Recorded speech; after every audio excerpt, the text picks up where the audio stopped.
All right, thank you for staying with us. We're still looking at Imo State, and the matter right now is the fact that they are to commence indefinite strike, even though that was supposed to have begun yesterday, where they were supposed to down tools, and we saw the aviation union also agreeing to down tools, where they declared the governor of Imo State, Hope Uzodimma, persona non grata.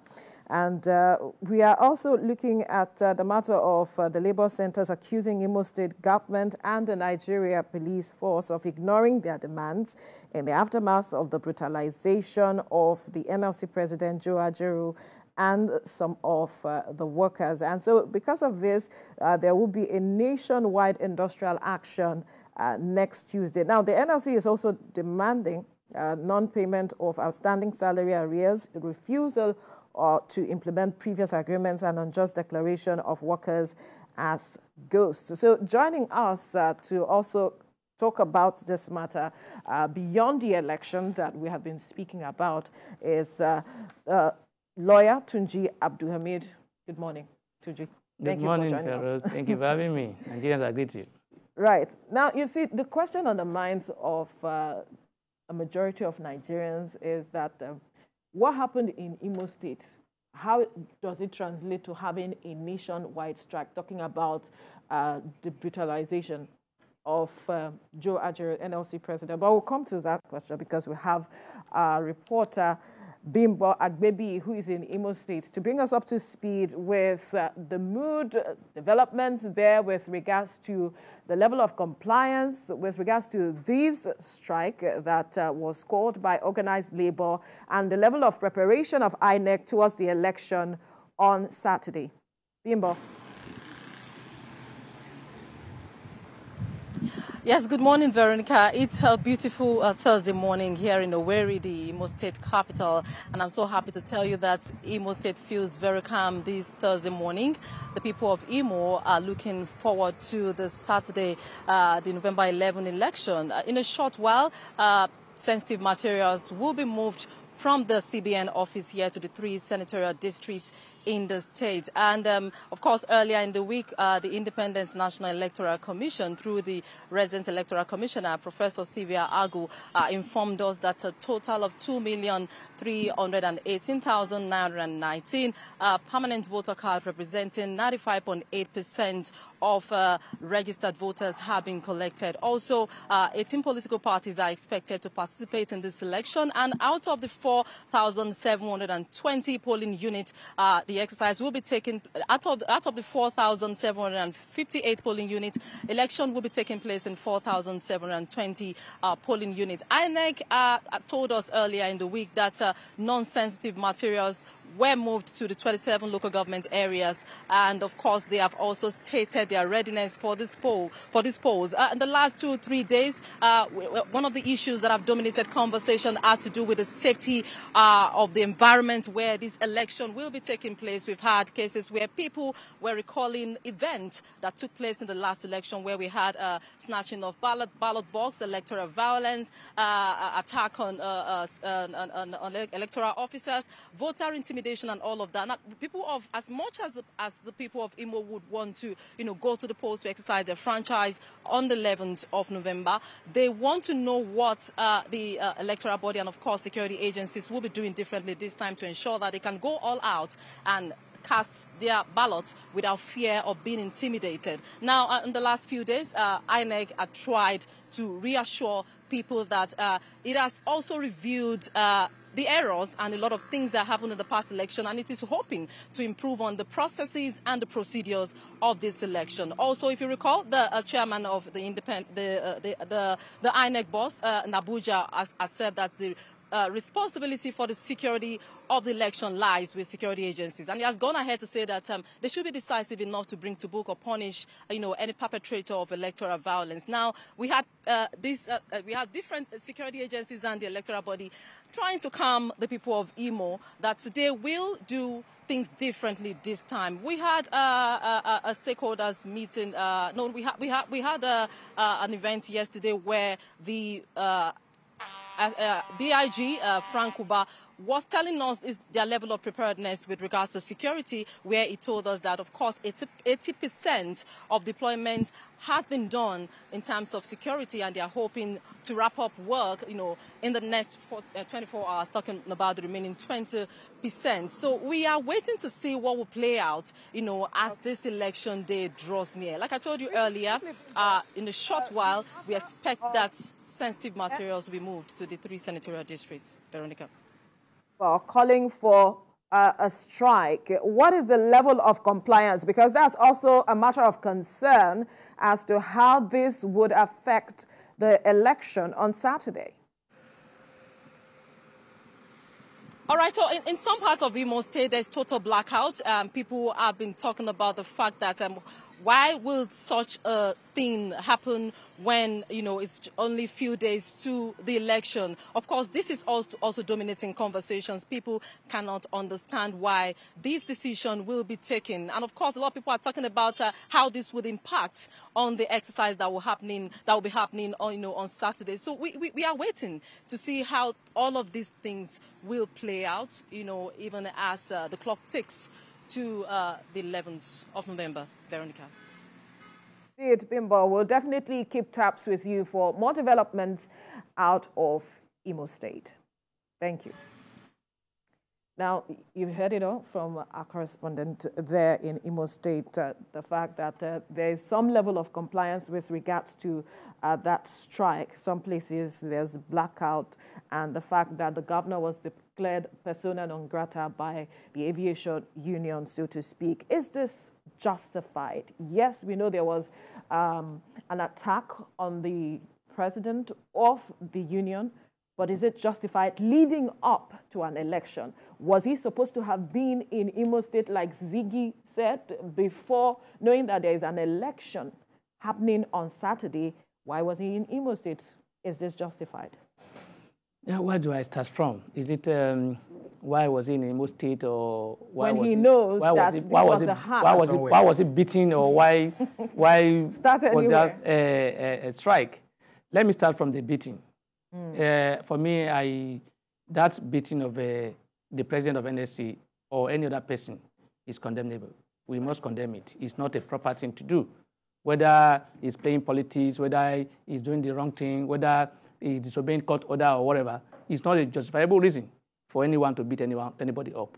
That is a breach of his fundamental right, and it's oppressive as far as I'm concerned, and it should be condemned. And notwithstanding that, I recognize the fact that Labour, do they have the right to protest? Yes. Do they have the right to belong to a political party? Yes. Were they part of Labour Party? Yes, they are the owner of the Labour Party. If you don't know, most people don't know this.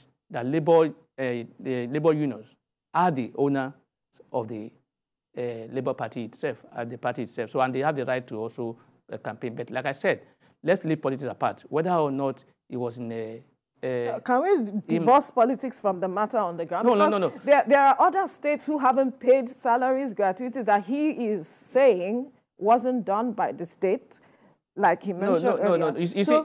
You see, let's place it right. I'm not trying to justify the strike. I'm not even in support of the strike. Okay. For you to get that one right. I'm not in support of the strike, whether now or later or whatever. The reason why I'm not in support of the strike is that, look, from my experience in the last years, the strike will not bring out any results. The people that will suffer during the strike are still the masses. The light that there's no electricity in Imo State, as we are told now. The governor we enjoyed 24 hours uninterrupted electricity. Yeah. It is the same people that's one of the reasons why I don't want to support that. Secondly, the labor union in Nigeria today have become I don't even know how to put it so that I won't be abusing anybody.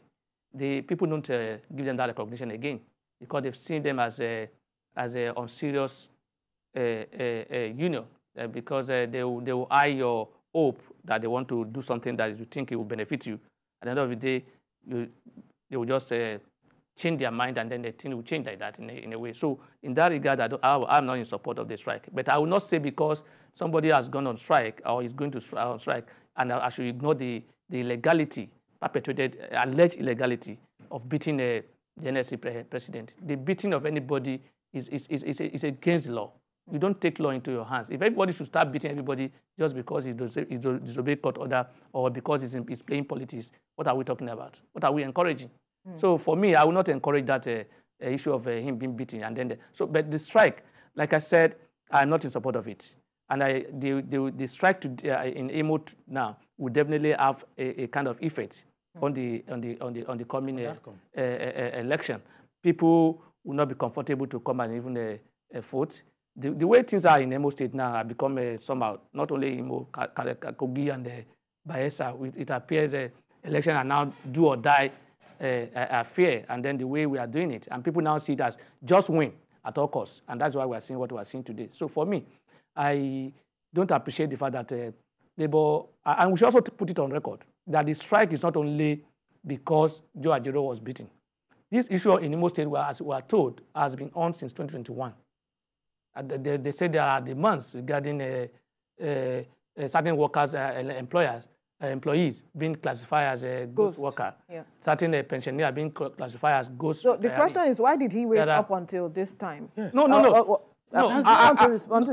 I think if there was no beating of the president, the issue of the strike will not be there now. They won't talk about the strike. Because of that beating, like I said, even if when the president is beating, going on strike is not the right thing, it's not the solution to it. You have the right to go to court and enforce your right for being infringed. You can do that. But if you are saying because the president has been beaten, then we must go on strike. That means if any member that is not a president is also beaten, the NLC must also go on strike to protect that person. But they are telling us that, look, the strike is not only because it was beaten. But for me, like I said, the time notwithstanding is not proper right now. And the people that will even suffer more, that's my own concern. That's why I'm not in support of that. That's why he was saying that perhaps he's playing politics with his interloping, his meddlesomeness in the time we are now is wrong. If he wanted to have a strike, nobody disagrees with him. But then, like we were told, and other workers, the civil servants in Imo State, agreed that no single person is being owed by the government. So under which guise are you going to strike? Then his attempt to wanting to picket a government institution is another issue. And the court has ruled against that. Then look at the timing. Look at the wrong approach to it. And look at his determination to disrupt an ongoing process. Look at the time when he wanted to do it. Just a week before the election. And a lot of things have been put in place to actually stem a wrong tide. So Joe Ajaero is a Nigerian. What message are you trying to convey here? Are you saying you are playing a statesman's role, or you are playing an agenda, hidden agenda, not known to your members? Because that's what it looks like. Joe Ajaero, like you said, is a bona fide member of a Labour Party. And you're a Labour chairman, another organization, another institution. So you are middling the two. That means an open mind or a low mind will freely think that what you are doing is in support of your party. But then if you are doing that in support of your party, would you want your party to win in chaos? Is that how you interpret it? That what he did is in support of his party? I will not align with it. So who are you fighting with? You see this attitude of us, when somebody is saying doing the right thing or doing something that is not prohibited by law, in order to kill him or something, you tag him, you give him a name. This issue of doing politics, as far as I'm concerned, it wasn't there for politics. He said he was doing a labor assignment. This position of Sigi, issue is the wrong timing. This position of Sigi is the reason why, from the onset, when Labour Party was formed, that I said this is not we should not be following what they do elsewhere to say it is not prohibited. Labour Party can have a party. It is not in Nigeria. They will turn it to another thing, and that thing. In other words, once you want to do anything that is against the party in government, the government in the party in government, yeah, against maybe their own party, they will not even look at the genuineness of what they are doing again. They will look at the policies of it, and that's what we're seeing today. So for me, we're not in that category of UK, where Labour Party can also form a party and then they will work well and then everything will not be mixed up. Because what we'll be looking at now, what he was doing in Imo State, was it legal? Was it normal? Was it within the labor union activities? Was he given the mandate by the labor to go and do it? If those answers are right, whether it's plainly punitive or not, that should be secondary. That should it be knowing that they have a party? No, that's an assumption. Who is part of the election on Saturday? That is an assumption by people, by the opposition, to derail their plan. And that's what you see, in this country we like to throw a kite to destroy certain legality and bring something and say no. Once you criticize, is Imo State the only state that has owed or has declared some persons ghost workers? It's not the only state. It's not the only state. I am aware that this has been on since 2021. It's not only. It didn't start yesterday. It didn't start 2 weeks ago. It didn't start 1 month ago. It didn't start 1 year ago. So for us to now say, is then why did we not complain before now? For me, you see, like I said, I condemn. I'm not condemning it. I'm not in support of that strike. Not because it's not proper, but because it may not yield any positive results. Looking at the background of what has been happening before. But for you to term it and say he was there, it's not because of politics, I will not align myself in that position. That would not be a reason for anyone to beat anybody up for whatever. Now, Ajaero. No, we have not condemned the beating, right? I've not. Ajaero. You didn't condemn the beating. I said maybe he got what he wanted to have. Yes. See what I'm saying.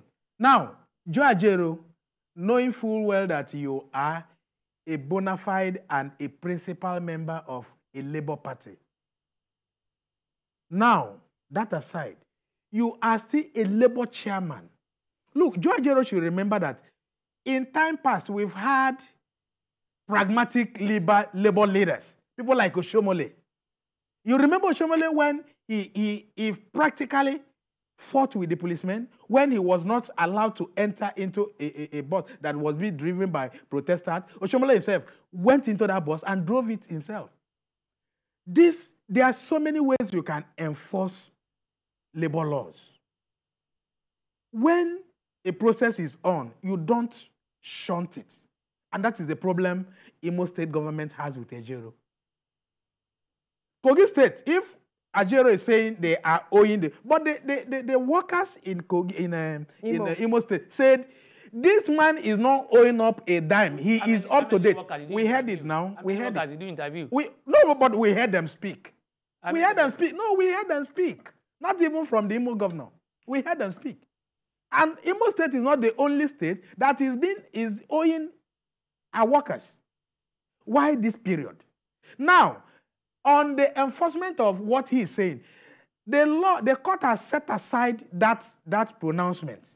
It was reminded that the court had vacated that rule, that judgment, that he shouldn't picket any institution in Imo State for any reason. Why was he bent on doing that on the day he went to do it? And don't forget. So does that justify? I'm coming. No, the beating. No, you see, each time you want us to go into the beating, he was beating. Look, every action has reaction. No, I'm just asking. Every action got reaction. So the action he got. Does that? I'm asking. The action does that justify the beating? The action he got was the reaction of the people who actually were opposed to his vehement coming to disrupt a process. He was not. Initially. The labor leaders said he was abducted by the policemen initially when the news broke. They say, as we speak, they didn't know the whereabouts of their leader. Right. It was later we heard that he was taken into custody so that he will not be further beaten or bruised by the people. Then who are the people who beat him? The people that beat him were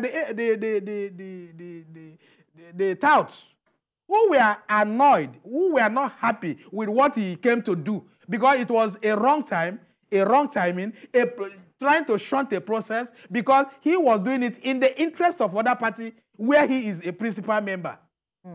A day before that day, he worked with Ajaero, who is a party governorship candidate. He had a meeting with Ajaero and some of the party leaders. It was the day after that day he carried out that nefarious activity. He's a member of the party. Yeah, I'm not against it, but give peace a chance because the process, the time we are doesn't need a disquiet time. Disruptions. It doesn't need disruption. It is diversionary. And when he came, the people were not happy with it. In fact, the people that even fought him were even Labour members. Yes, we were told that people that fought Ajaero were Labour members in Imo State who were not happy with his Can you verify this? That's what we heard. It's on paper. We read it. That people that fought him were his members who were not happy with what he said. Will gladly accept those people's position.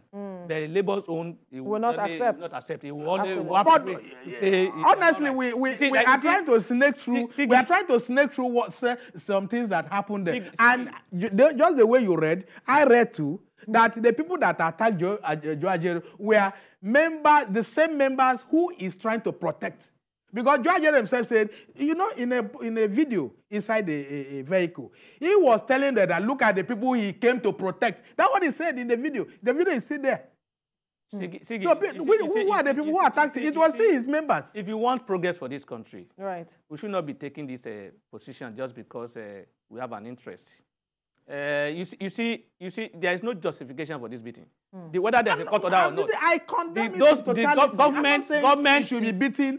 But I am saying every action has a reaction. You are just saying you condemn. Initially, you said yes. But every action has a reaction. Right. The only authority that can enforce court order is the court. They believe in the court. Even the police, they can't enforce court order. It's not their right to enforce court order. It is court right of the court. So if there's a breach of court order, it is not within their right to come and beat him out and say that's a court order.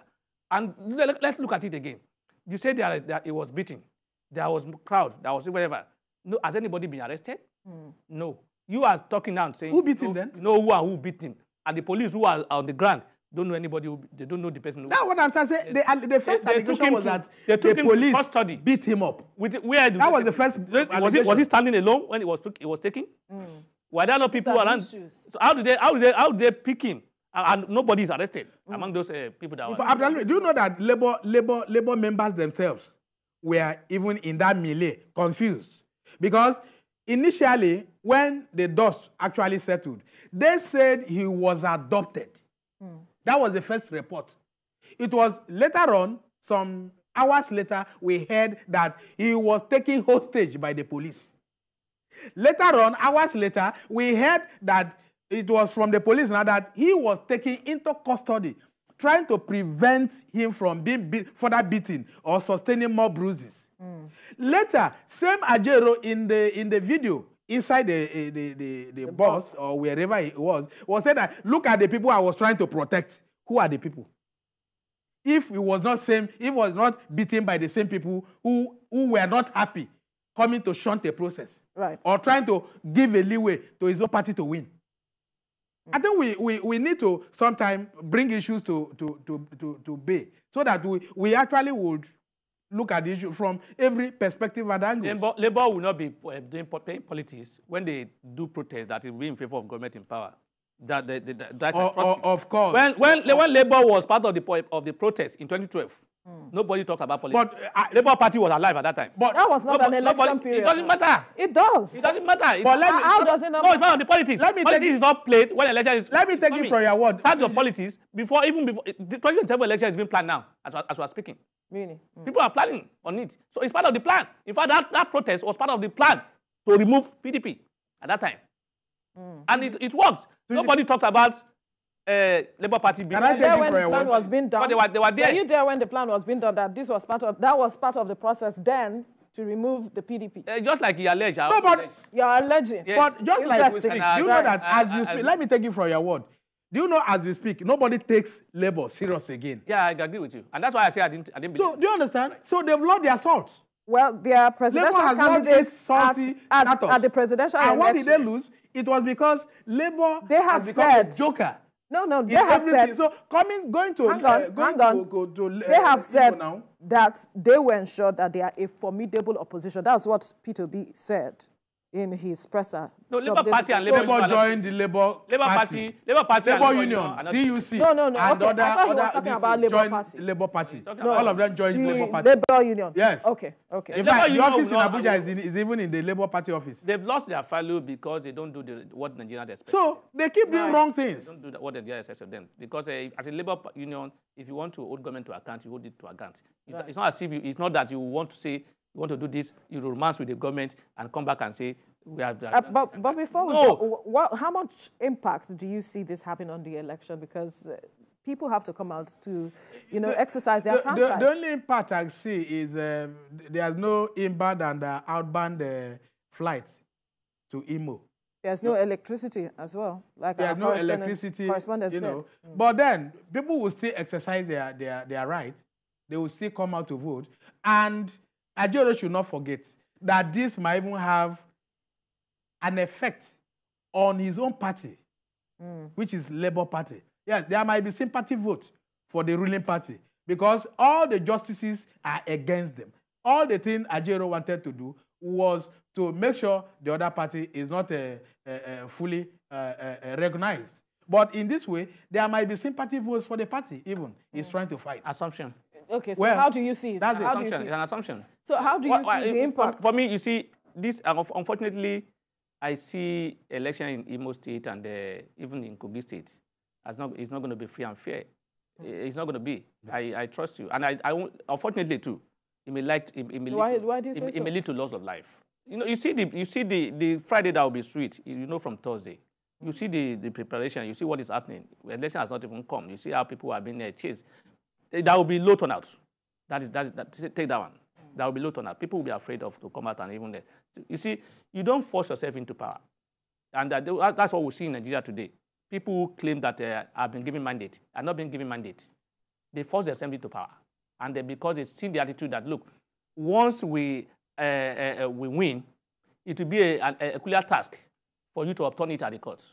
So they want to do everything possible to just win first. And then they leave you to court to do your if I become your problem, you go and face your problem. Right. And then they see how to can. So for me, until we have security agencies that will be impartial.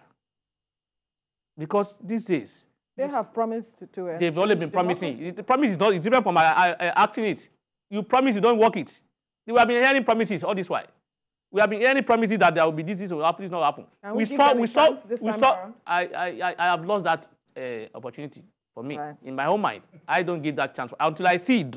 If they do it this time around, right, I will renew my opportunity. We have to leave this conversation here now. Lawyer Tunji Abdulhamid, thank you for your time. Political analyst Ziggy Ibe, thank you for your time as well. Thank you for having me. Thank you for having me.